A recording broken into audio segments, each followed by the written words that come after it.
नमस्कार फ्रेंड्स। देखिए, हमारी क्लास में मौलिक अधिकार से संबंधित जानकारी चल रही थी। देखिए, सूरज जैसे चमकने के लिए सूरज जैसे जलना भी पड़ेगा। इसी मोटिवेशनल कोड के साथ अपन मौलिक अधिकारों का प्रारंभ कर रहे हैं। मौलिक अधिकारों में देखिए, मौलिक अधिकार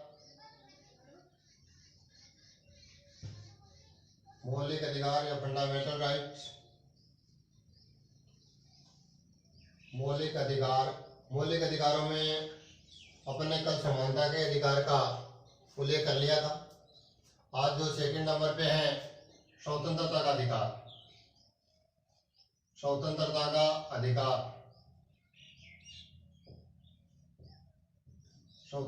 का अधिकार देखिए, स्वतंत्रता के अधिकार में किस प्रकार से कौन कौन से प्रश्न बनते हैं उस तथ्य के आधार पर अपन अध्ययन करेंगे। पहला है स्वतंत्रता का अधिकार कौन से अनुच्छेद में, कहां से कहां तक अनुच्छेद है इसमें। तो देखिए, अनुच्छेद 19 से 22। कल अपन ने देखा था समानता का अधिकार, उसमें अनुच्छेद कितना था 12 से 14 से 18 तक, और कुल मौलिक अधिकारों में 12 से 35 तक। अब देखिए, इसको याद करना है अपन को, लेकिन अभी जो एक तो यहाँ सवाल आपका ये बन गया कि स्वतंत्रता का अधिकार कौन से अनुच्छेद में है। तो 19 से 22 तक कुल कितने अनुच्छेद हो गए। ये ट्रिक मैंने कल आपको बता दी थी कि 19, 20, 21 और 22 कुल कितने हो गए, 4 है। इस प्रकार का कोई भी सवाल आएगा तो शायद ये गलत नहीं होगा। अब देखिए आगे, स्वतंत्रता अधिकार में किस किस प्रकार की स्वतंत्रता दी गई है। तो इसमें अपन एक अनुच्छेद का उल्लेख कर रहे हैं। तो पहले अपन ने अनुच्छेद 19 ले रहे हैं। अनुच्छेद 19 में वर्तमान में, अब देखिए एक सवाल तो ये था कि मूल संविधान में व्यक्ति को कितने अधिकार मिले हुए थे। तो मूल संविधान में कितने अधिकार थे, 7। इस बात का अपन ने कल जिक्र किया था। लेकिन किसको अधिकार को हटा दिया गया था, संपत्ति के अधिकार को। अब देखिए यहाँ एक और है कि अनुच्छेद 19 में वर्तमान में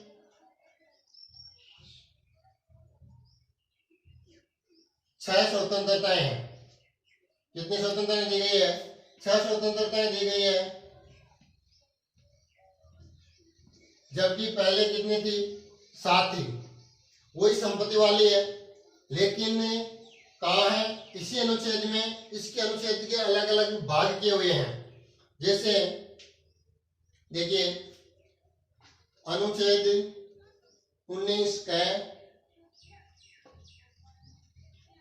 19 ख 19 ग 19 घ 19 ड़ 19 च और 19 छ। 1 2 3 4 5 6 और 7 कितने हो गई, कुल 7 हो गई।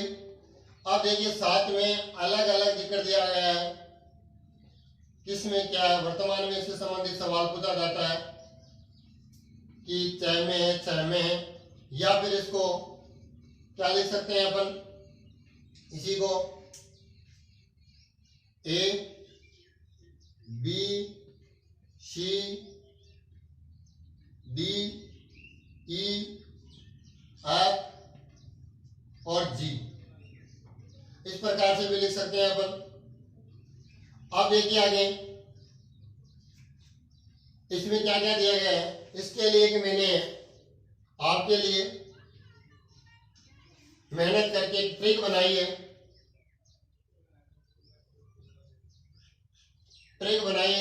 और ट्रिक से अपन याद करने की कोशिश करेंगे। देखिए ट्रिक क्या है, क्योंकि इसको अनुच्छेद 19 को अलग अलग भागों में बांटा गया है। अनुच्छेद 19 क, अनुच्छेद 19 ख, अनुच्छेद 19 ग अब देखिए ट्रिक क्या है, विषय क्या है, विषय संग, विषय संग भ्रमण, क्या करना है, विषय संग भ्रमण निस्वार्थ, विषय संग भ्रमण निस्वार्थ आजीवन,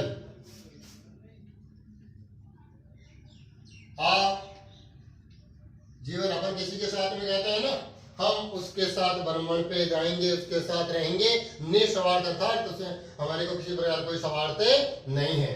इसमें हमारी 7 स्वतंत्रताएं छिपी हुई है। इस ट्रिक में कितनी स्वतंत्रताएं हैं, 7 है। वी से क्या बनेगा, वी से बन जाएगा विचार, अर्थात किसकी, विचार अभिव्यक्ति की स्वतंत्रता। पहले इसको एक तरीके से और समझाऊंगा आपको, पहले ट्रिक के अनुसार समझाता हूं। विचार व अभिव्यक्ति की स्वतंत्रता, पहली कौन सी आ गई, विचार व अभिव्यक्ति की स्वतंत्रता।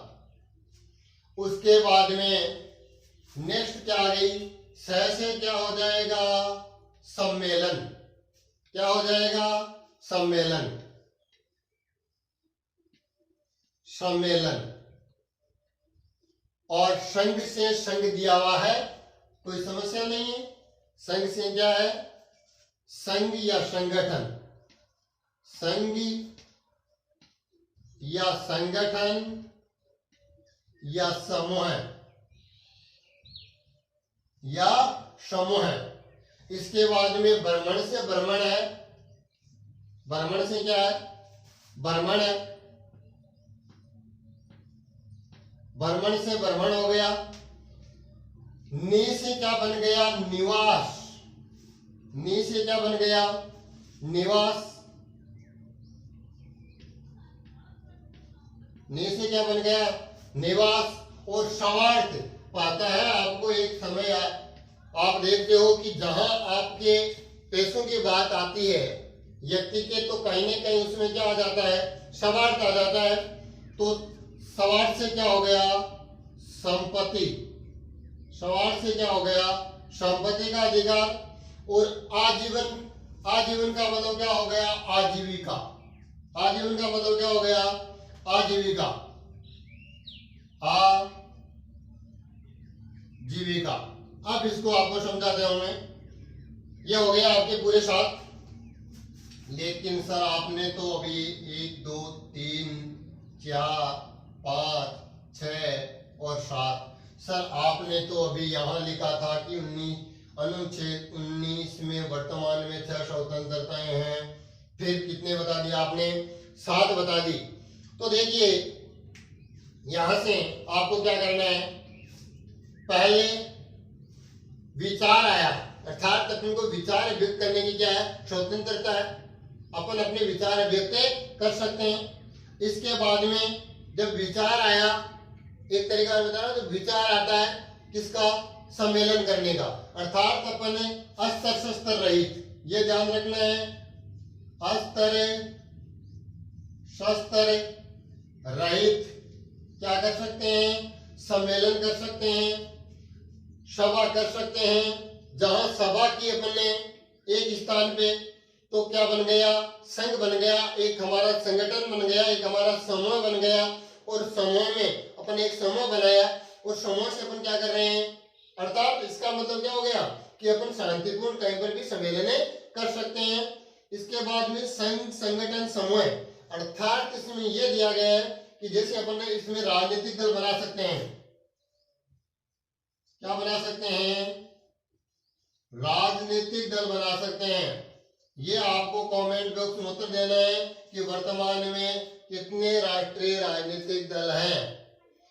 इसके बाद में देखिए भ्रमण की स्वतंत्रता, अर्थात अपन ने आबाद रूप से कहीं पर भी पूरे देश में क्या कर सकते हैं, भ्रमण कर सकते हैं। इसके पश्चात निवास की स्वतंत्रता है, पूरे देश में अपन कहीं पर भी कौन से राज्य में क्या कर सकते हैं, निवास कर सकते हैं। अब पहले मूल संविधान में संपत्ति का जो अधिकार था वो मौलिक अधिकार था। क्या था? मौलिक अधिकार था। लेकिन इस संपत्ति के अधिकार को, क्योंकि इसमें किसकी भावना थी? स्वार्थ की भावना थी। किसकी भावना थी? स्वार्थ की। इसी ट्रिक से समझा रहा हूं आपको मैं। तो इसको क्या कर दिया गया है? संपत्ति के अधिकार को, संपत्ति के अधिकार को क्या कर दिया गया है? हटा दिया गया है। कौन से संशोधन से कब हटाया गया था? 44वें संविधान संशोधन के तहत। 44वें संविधान संशोधन के तहत कब हटाया गया था? मोरारजी देसाई के द्वारा 1978 ईस्वी में हटाया गया था। कब हटाया गया था? 44वें संविधान संशोधन के तहत 1978 ईस्वी में मोरारजी देसाई के द्वारा हटाया गया था। तो सर इसको क्या बना दिया गया है? इसको वर्तमान में क्या बना दिया गया है? कानूनी अधिकार बना दिया गया है। और ये कौन से भाग में है? भाग 12 में है। कौन से भाग में है? वर्तमान में भाग, वर्तमान में भाग 12 में है। वर्तमान में कौन से भाग में है? भाग 12 में, अनुच्छेद के 300 के या 300 में है। वर्तमान में भाग 12 में अनुच्छेद 300 के या ए में है। सर ये तो समझ में आ गया। आजीविका अर्थात अपन कहीं पर भी जाके क्या अपने आजीविका के स्रोत जुटा सकते हैं। आप देखिए वापस सवाल आपका जो ट्रिक है कि विश्व संघ भ्रमण निस्वार्थ आजीवन। विश्व संघ भ्रमण निस्वार्थ आजीवन और स्वार्थ वर्तमान में क्या हो गया है? हटा दिया गया है। किसको क्या बना दिया गया है? तो यहाँ देखिए आपको यहाँ तक याद रखना है कि कौन सा हटा है? च हटा है। ये नहीं कि अपन यहाँ श्रृंखला और ये हट गया तो अपन यहाँ च लिख देंगे और ये हट गया। ये ध्यान रखना है क्योंकि आजकल जो सवाल पूछे जाते हैं वर्तमान में, उसकी जो पूछने का जो तरीका है, सवाल मौलिक अधिकारों में से आते हैं लेकिन जो पूछने का तरीका वो थोड़ा चेंज हो गया है। अब देखिए आपकी 19 की जो स्वतंत्रताएं थी 6 प्रकार से वो कंप्लीट हो गई है। अब देखिए अपन अनुच्छेद 20 प्रारंभ कर रहे हैं। अनुच्छेद 20 प्रारंभ कर रहे हैं। 20 में देखिए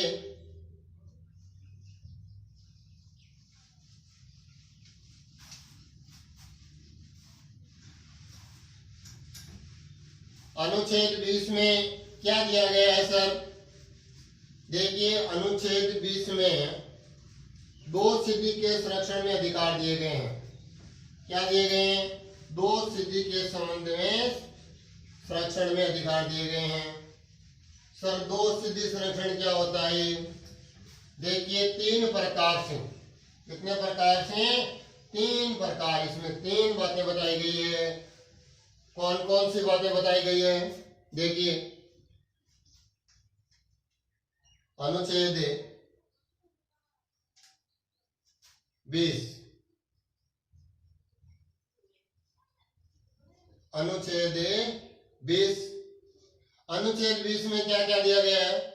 पहले 2 स्थिति के संरक्षण में 2 से स्थिति के संरक्षण में अधिकार या 2 स्थिति के संरक्षण में की स्वतंत्रता। देखिए क्या क्या इसकी स्वतंत्रता दी गई है 2 स्थिति के संरक्षण में। 20 में कहा गया है, पहला 3 दी गई है कि एक अपराध के लिए या प्रचलित कानून के अनुसार ही, प्रचलित कानून के अनुसार क्या मिलेगी? सजा मिलेगी। दोषी को प्रचलित कानून के अनुसार ही सजा मिलेगी। और एक अपराध के लिए, एक अपराध के लिए एक बार ही सजा मिलेगी। एक अपराध के लिए एक बार ही क्या मिलेगी? सजा मिलेगी। और तीसरा क्या दिया गया है? इसको स्वयं को साक्षी या गवाह के लिए बाध्य नहीं किया जा सकता है। साक्षी या गवाह के लिए स्वयं को बाध्य नहीं किया जा सकता है। साक्षी या गवाह के लिए स्वयं को बाध्य नहीं किया जा सकता है। नहीं किया जा सकता है, ध्यान रखना है। क्या नहीं किया जा सकता है? स्वयं के लिए यानी उसका अंगूठा नहीं लगवाया जा सकता है। प्रचलित कानून के अनुसार, अर्थात जैसे यदि किसी ने अब भी कोई अपराध किया है और उसके जस्ट 10 दिन बाद में, 1 साल बाद में यदि कानून चेंज हो गया है, तो अभी जो कानून चल रहा है उसी के अनुसार उसको क्या मिलेगी? सजा मिलेगी। एक अपराध के लिए अर्थात दोहरे दंड की व्यवस्था नहीं है। एक अपराध के लिए एक ही बार सजा का प्रावधान है। साक्षी गवाह के लिए स्वयं को बाध्य नहीं किया जा सकता है। साक्षी या गवाह के लिए जो अपराधी होता है उसको स्वयं को बाध्य नहीं किया जा सकता है। ये जो अधिकार है, ये अधिकार दिए गए हैं प्रचलित कानून के अनुसार। एक अपराध के लिए एक बार सजा, साक्षी या गवाह। ये निवारक मेजरमेंट जो कानून होता है उस प्रकार के कानूनों में इसको शामिल नहीं किया गया। अर्थात हमारे भारतीय जो नागरिक हैं उन्हीं को ये क्या मिलती है? स्वतंत्रता मिलती है। अब देखिए आगे, अनुच्छेद 21। अनुच्छेद 21 देखिए, अनुच्छेद 21 में है दैहिक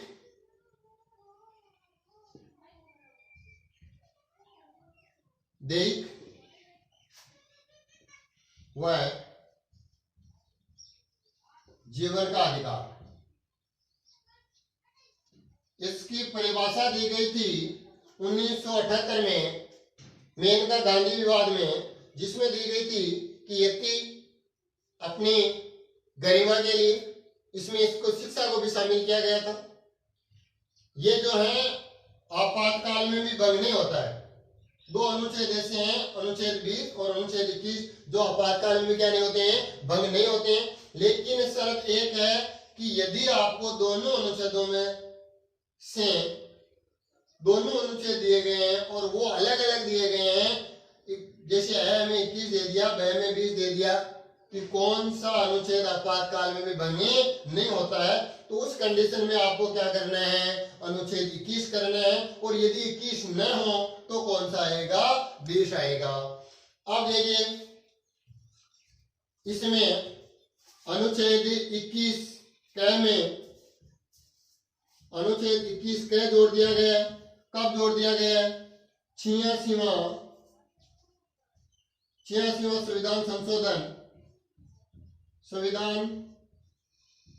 संशोधन 2002 में किया गया था। उसमें अनुच्छेद 21 क जोड़ दिया गया था। सर, उस समय प्रधानमंत्री कौन था? प्रधानमंत्री था उस समय अटल बिहारी वाजपेयी। किसके द्वारा जोड़ा गया था? ये अटल बिहारी वाजपेयी जी के द्वारा जोड़ा गया था। इसमें सर क्या कहा गया है? इसमें जो 6 से 14 वर्ष के जो बच्चे हैं उसको निःशुल्क शिक्षा का अधिकार है। तो सर, क्या ये मूल संविधान में निःशुल्क शिक्षा का अधिकार नहीं था क्या?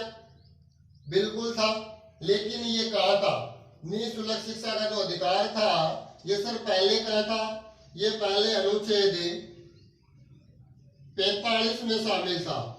इसमें मतलब राज्य बाध्यकारी नहीं था बच्चों को निःशुल्क शिक्षा देने के लिए। लेकिन अब इनका क्या हो गया है? अधिकार हो गया है। इसको किसमें शामिल कर दिया गया है? मौलिक अधिकार में शामिल कर दिया गया है। इसलिए पहले नीति निर्देश तत्वों में अनुच्छेद किस में आता था? 45 में। वर्तमान में ये किस में आता है? अनुच्छेद 21 क में आता है। कब से? 86वां संविधान संशोधन 2002 के द्वारा। किसके द्वारा? अटल बिहारी वाजपेयी के द्वारा। और माता पिता का क्या है? ये कर्तव्य है। तो 11वां कर्तव्य में शामिल किया गया था। तो माता पिता का तो क्या है? कर्तव्य है। और बच्चों का क्या है? अधिकार है। अब देखिए आगे, अनुच्छेद 22 देखिए, अनुच्छेद 22 में दिया गया है बंदी प्रत्यक्षीकरण। क्या दिया गया है? बंदी प्रत्यक्षीकरण। बंदी प्रत्यक्षीकरण। बंदी प्रत्यक्षीकरण का मतलब है कि किसी व्यक्ति को बंदी बना लिया जाता है तो उसके क्या क्या अधिकार हैं, उसके क्या क्या अधिकार हैं। तो उसके अधिकारों में देखिए, पहला जो अधिकार है, इनमें 3 अधिकार दिए गए हैं। इसमें भी कितने अधिकार दिए गए हैं? 3 अधिकार दिए गए हैं। मैं यहाँ ऊपर लिख देता हूं, शायद दिखाई नहीं दे रहा हो वहां पे। देखना है कितने अधिकार दिए गए हैं? 3 अधिकार दिए गए हैं। पहला अधिकार कौन सा है? पहला अधिकार उसको यह है कि वो क्या कर सकता है? बंदी बनाए जाने का कारण पूछ सकता है। क्या पूछ सकता है? कारण पूछ सकता है बंदी बनाए जाने का। तो बंदी बनाने का कारण वो जान सकता है कि मुझे क्यों बंदी बनाया गया है।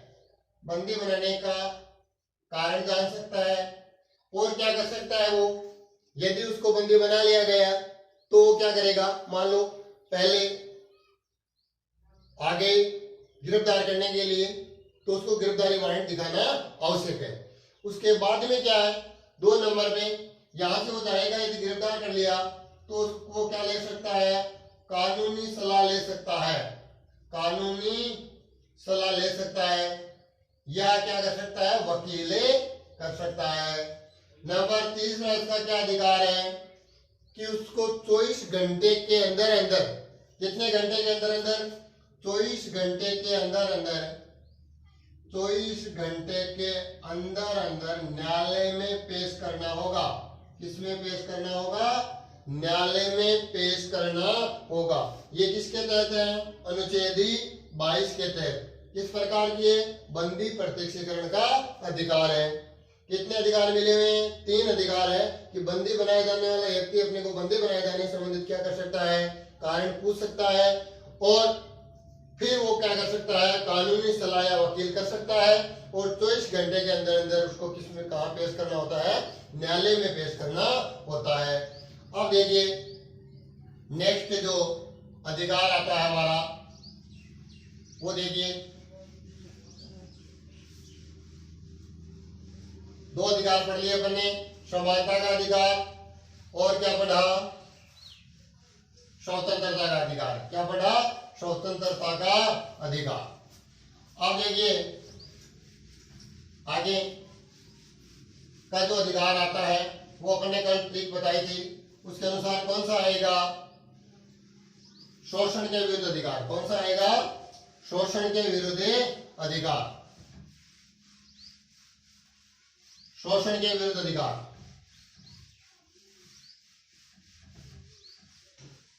शोषण के विरुद्ध अधिकार।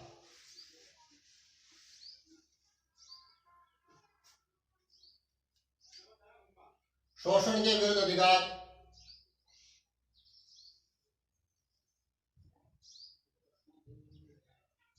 शोषण के विरुद्ध अधिकार कौन से अनुच्छेद में है? अनुच्छेद 22 तक हो गए। 23, 24, 23 और 24 में क्या दिया गया है? शोषण के विरुद्ध अधिकार। देखिए 23, 24 में शोषण के विरुद्ध अधिकार में क्या दिया गया है? 23 में क्या दिया गया है? 24 में क्या दिया गया है? अलग अलग देखना है। अनुच्छेद, पहले यहाँ पे एक सवाल यह बन जाता है कि शोषण के विरुद्ध अधिकार। शोषण के विरुद्ध अधिकार में क्या दिया गया है? अनुच्छेद 23। तो यहां एक तो ये बनता है शोषण के विरुद्ध अधिकार में अनुच्छेद है 23, 24, 25, 26 या 23 से 25, 23 से 28। इस प्रकार से भी सवाल बनता है आपका। या शोषण के विरुद्ध अधिकार में 23 में क्या दिया गया है? 23 में दिया गया है बलात् श्रम। बलात् श्रम का क्या कर दिया गया है? निषेध कर दिया गया है। क्या कर दिया गया है, बलाय श्रम का निषेध कर दिया गया है। अर्थात अपन जबरदस्ती किसी से क्या नहीं ले सकते हैं, श्रम नहीं ले सकते हैं, अर्थात काम में नहीं ले सकते हैं। इसमें बंधुआ मजदूरी अधिनियम, बंधुआ मजदूरी अधिनियम 1976, अधिनियम 1976 में बना था, जिसके तहत अपन किसी प्रकार से क्या नहीं ले सकते हैं, जबरदस्ती क्या नहीं ले सकते हैं, श्रम में नहीं ले सकते हैं, कार्य नहीं करवा सकते हैं। सर 24 में क्या है, 24 में है बाल श्रम। 24 में क्या दिया गया है, बाल श्रम। अनुच्छेद 24 में क्या दिया गया है, बाल श्रम। बाल श्रम का मतलब है छोटे बच्चों से बाल श्रम निषेध। बाल श्रम निषेध, बाल श्रम निषेध अर्थात अपन बालकों से क्या नहीं ले सकते हैं, श्रम नहीं ले सकते हैं। 6 से 14 वर्ष के जो बालक है उससे अपन क्या नहीं करवा सकते हैं, कार्य नहीं करवा सकते हैं। ये कब अधिनियम बना था, 1985 में बना था। और 2005 में बाल श्रम क्या बन गया था, आयोग बन गया था। बाल श्रम निरोधक या रोकथाम आयोग कब बना था, 2005 में। और बाल श्रम निरोधक कानून अधिनियम जो बना था, अर्थात पूर्ण प्रतिबंध लगा था, वो कब लगा था, 2006 में। कब लगा था, 2006 में बना था। अब देखिए आगे कौन सा आता है अनुच्छेद आगे। यहां आप एक बार देखिए, शोषण के विरुद्ध अधिकार। शोषण के विरुद्ध अधिकार कौन से अनुच्छेद के तहत है, 23-24 अनुच्छेद 23 में क्या है, बलात् श्रम का निषेध है। अर्थात पहले अपन जबरदस्ती काम में नहीं करवा सकते हैं। इसको याद करने के लिए देखिए, जबरदस्ती काम नहीं करवा सकते हैं, किससे नहीं करवा सकते हैं, बालकों से। किससे नहीं करवा सकते हैं, बालकों से। अर्थात अपन जबरदस्ती काम नहीं करवा सकते हैं, किससे, बालकों से। अनुच्छेद 24 में किसका उल्लेख दिया गया है, बाल श्रम का निषेध बताया गया है। अब देखिए चौथा क्या है,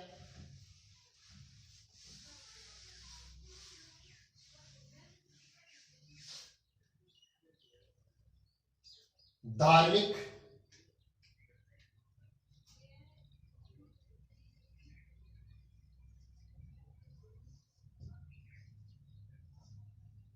अधिकार। इसमें क्या दिया गया है सर, धार्मिक अधिकार में क्या है, धार्मिक अधिकार में पहले अनुच्छेद देखना है आपको।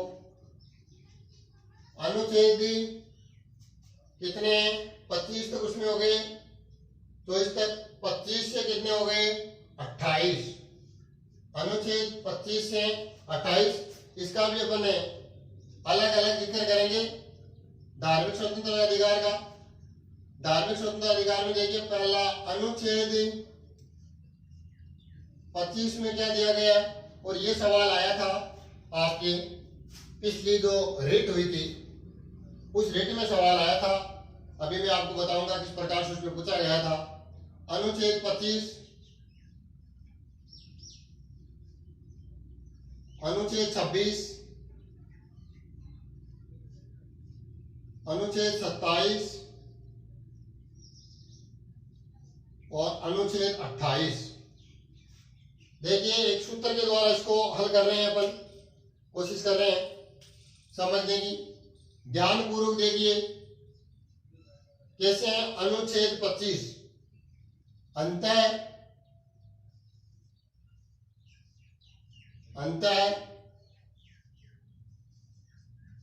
धार्मिक कर रहित शिक्षण संस्थाएं,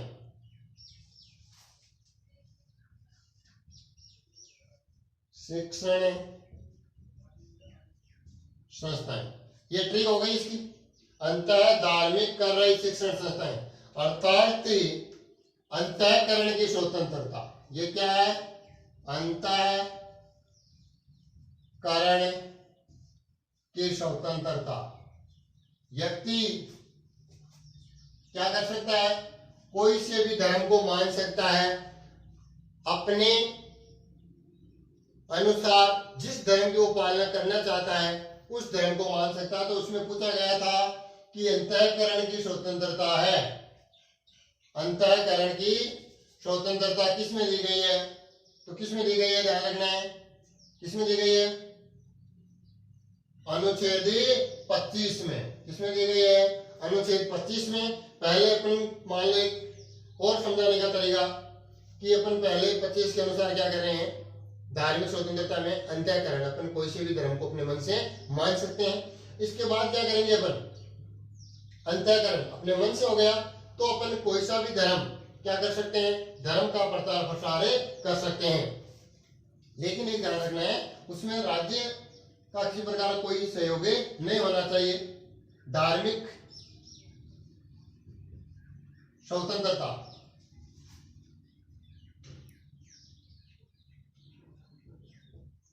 धार्मिक स्वतंत्रता, और जो भी धार्मिक जो भी है उस पे क्या नहीं लगा सकते हैं, अपन कर नहीं लगा सकते हैं। क्या नहीं लगा सकते हैं, कर नहीं लगा सकते हैं। और धार्मिक शिक्षण संस्थाएं क्या बना सकते हैं, धार्मिक शिक्षण संस्थाओं की भी क्या कर सकते हैं, स्थापना कर सकते हैं। यह किसमें दी गई है, अनुच्छेद 28 में दिया गया है। अब देखिए एक के पांचवा और बता देता हूं आपको मैं, पांचवा छोटा है, 29 और 30 ही है।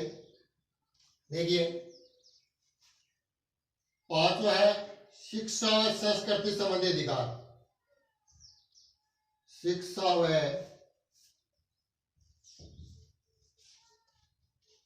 संस्कृति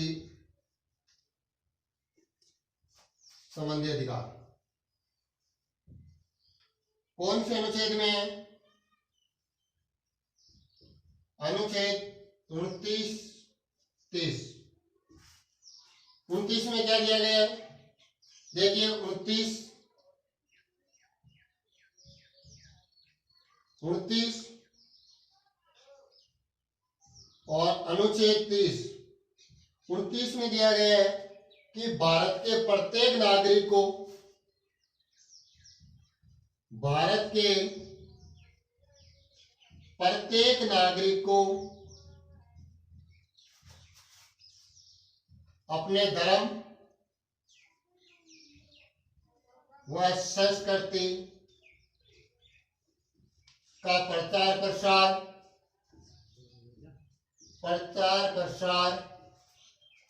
व रक्षा करने की स्वतंत्रता। अब देखिए 30 में क्या दिया गया है, 30 में दिया गया है कि भारत में निवास करने वाले अल्पसंख्यक है, उसको भी अपने क्या दी गई है, वो भी अपने संस्कृति का क्या कर सकते हैं, प्रचार प्रसार कर सकते हैं, अपने संस्कृति क्या कर सकते हैं, रक्षा कर सकते हैं, संस्कृति को बनाए रख सकते हैं। जैसे कौन कौन है अल्पसंख्यक में, किस किस को शामिल किया गया है, मुस्लिम, सिख,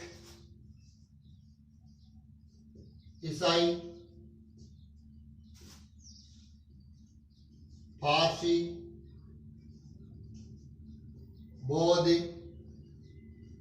और अभी जैन को शामिल किया गया था 2006 में। कुल कितने हो गए, 6। कितने को शामिल किया गया है, 6 को शामिल किया गया है। तो ये तो आपको ये भी ध्यान रखना है, साथ में ये सवाल हो गया आपको कि अल्पसंख्यक को किस किस में शामिल किया गया है, तो इसको किस में शामिल किया गया है, अल्पसंख्यक में शामिल किया गया है। कल अपन पढ़ेंगे संवैधानिक उपचारों का अधिकार, जिसको भीमराव अम्बेडकर ने क्या कहा, संविधान की आत्मा कहा है। धार्मिक स्वतंत्रता का अधिकार देखिए अनुच्छेद 25 से 28 तक, अनुच्छेद 25 में अलग अलग अनुच्छेद को पढ़ना है। अंतः धार्मिक कर रही शिक्षण संस्थाएं, इसको याद करने के लिए अंतः धार्मिक कर रही थे शिक्षण संस्थाएं। इसके बाद में शिक्षा व संस्कृति संबंधी अधिकार अनुच्छेद 29 और 30 में दिया गया है। क्या है अनुच्छेद 29 में? भारत के प्रत्येक नागरिक धर्म व संस्कृति का क्या कर सकता है? प्रचार प्रसार कर सकता है और उसकी क्या कर सकता है? बनाए रखने के लिए रक्षा भी कर सकता है। अनुच्छेद 30 में क्या दिया गया है कि भारत में निवास करने वाले जो भी अल्पसंख्यक है वो अपनी संस्कृति को क्या कर सकते हैं? बनाए रख सकते हैं। कि आप शेयर नहीं कर रहे हो बराबर और लाइक और कमेंट नहीं कर रहे हो, हमारा प्रोत्साहन करें। हम निःशुल्क आपको शिक्षा उपलब्ध करवा रहे हैं। यदि कोई समस्या है, आपके समस्या आती है तो आप अवश्य कमेंट करें। थैंक्स, धन्यवाद।